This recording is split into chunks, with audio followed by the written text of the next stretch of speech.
नमस्कार, मैं पूजा यादव और आप सभी का स्वागत है स्वदेश 24x7 पर। छत्तीसगढ़ के बीजापुर में पत्रकार मुकेश चंद्राकर की निर्मम हत्या कर दी गई। इस घटना ने न सिर्फ छत्तीसगढ़ बल्कि पूरे देश को हिलाकर रख दिया। इस पूरी घटना ने पत्रकारिता की स्वतंत्रता और सुरक्षा पर कई सवाल खड़े कर दिए। आइए बताते हैं इस खास रिपोर्ट में कि आखिर क्या था पूरा मामला, जिसकी वजह से एक पत्रकार को सिर्फ एक घोटाले को उजागर करने पर अपनी जान गंवानी पड़ी। छत्तीसगढ़ के बीजापुर जिले में पत्रकार मुकेश चंद्राकर की निर्मम हत्या ने पूरे देश और प्रदेश में हलचल मचा दी। मुकेश, जिन्होंने कुछ दिन पहले ही 120 करोड़ के घोटाले को सबके सामने लाया था, वो 1 जनवरी की रात से लापता थे, जिसके बाद 3 जनवरी को पुलिस को उनका शव एक ठेकेदार की संपत्ति पर स्थित सेफ्टी टैंक से बरामद हुआ। इस घटना ने सभी को हिलाकर रख दिया। मुकेश ने हाल ही में 120 करोड़ के भ्रष्टाचार का खुलासा किया था, जिसके बाद उनकी हत्या की आशंका जताई जा रही थी।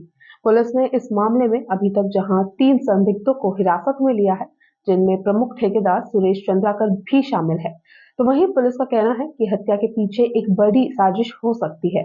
इस घटना को लेकर मुकेश के परिवार और स्थानीय लोगों ने भी न्याय की गुहार लगाई है।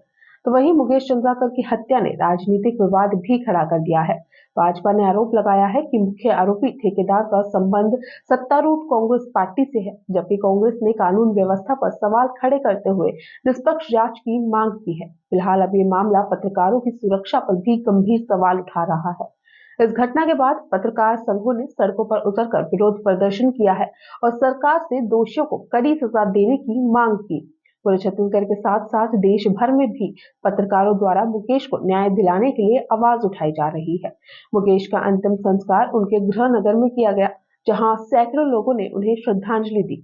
मुकेश चंद्राकर की मौत ने पत्रकारिता, खास करके निष्पक्ष और सच्चाई के लिए लड़ने वाले पत्रकारों की सुरक्षा पर अब कई सवाल खड़े कर दिए हैं। शहीद मुकेश चंद्राकर जी कहूँगा, क्योंकि पत्रकारिता बस्तर में अगर पत्रकारिता करना है तो निर्भीक होकर पत्रकारिता करना अब आसान नज़र नहीं आ रहा है, क्योंकि जो घटना बीजापुर में हमने सबने देखा, हमने एक अपना पत्रकार साथी खोया है।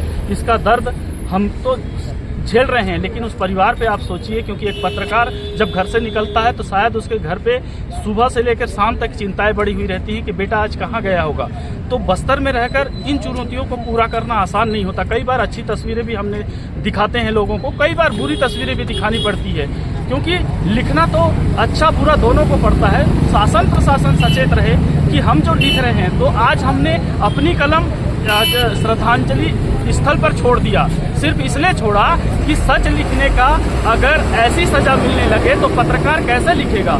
और बस्तर में खासकर जितनी चुनौतियां हैं शायद और किसी जगह पर नहीं है। तो आज हम सारे पत्रकार साथी एक होकर श्रद्धांजलि देने यहाँ पहुंचे हुए हैं और सरकार से ये मांग करते हैं कि जिन हत्यारों को गिरफ्तार किया गया है तो उन्हें फांसी की सजा दी जाए, ताकि आने वाले समय पर जो पत्रकार साथी हैं वो निर्भीक होकर काम करें, सच लिखने में बिल्कुल कलम डगमगाए नहीं, क्योंकि उनका ये पेशा ही नहीं और समाज के प्रति एक जवाबदारी है उनका, तो इसी का वो कर्तव्य का पालन करते हैं। तो इसलिए ये कहना उचित होगा कि शासन प्रशासन इस मामले को बड़ी गंभीरता से ले और सरकार इस पे एक बड़ी कार्रवाई करके पत्रकारों के हित में एक फैसला ले। जी देखिए, कानून की बात हर बार कागजों पे और देखने को सुनने को मिलता है। चाहे कोई भी राजनीतिक पार्टी जब सरकार में आती है तो पत्रकारों को कोशिश करती है अपने कब्जे में लेने की। यही वजह है कि हमेशा देखने को मिलता है जो कानून बनाते हैं उस पर अमल करता हुआ कभी देखने को नहीं मिला है। तो इस बार हम ये चाहते हैं कि अगर कानून बना है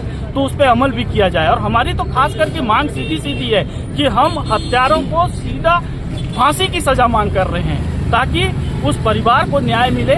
और जो हमारे बीच आज जो पत्रकार शहीद हुए हैं, शायद एक अच्छा श्रद्धांजलि जो होगा वो शायद यही कार्रवाई होगी।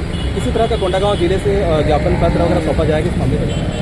देखिए, आने वाले समय में जिस तरह प्रदेश से लेकर बस्तर के अंतिम छोर के बसे पत्रकारों का जो निर्णय होगा उसी पर हम लोग अमल करेंगे और उसी पे आगे कार्रवाई भी होगी। इससे पहले भी लोग किसी वारदात में एक मिनट क्या इससे पहले भी ये लोग किसी वारदात में शामिल रहे हैं? क्या इनमें से कोई ऐसा व्यक्ति है जो पहले किसी मामले में जेल जा चुका है?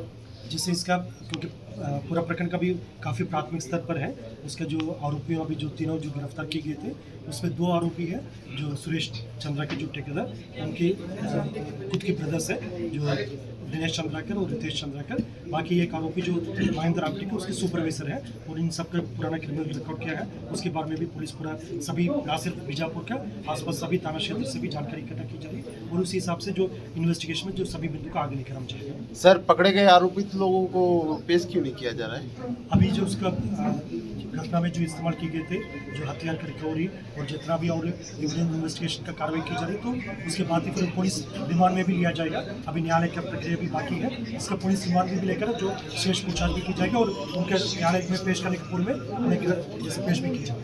सर रितेश को फिलहाल के लिए बस इतना ही। देश दुनिया की तमाम खबरें देखते रहने के लिए जुड़े रहिए स्वदेश 24x7 के साथ।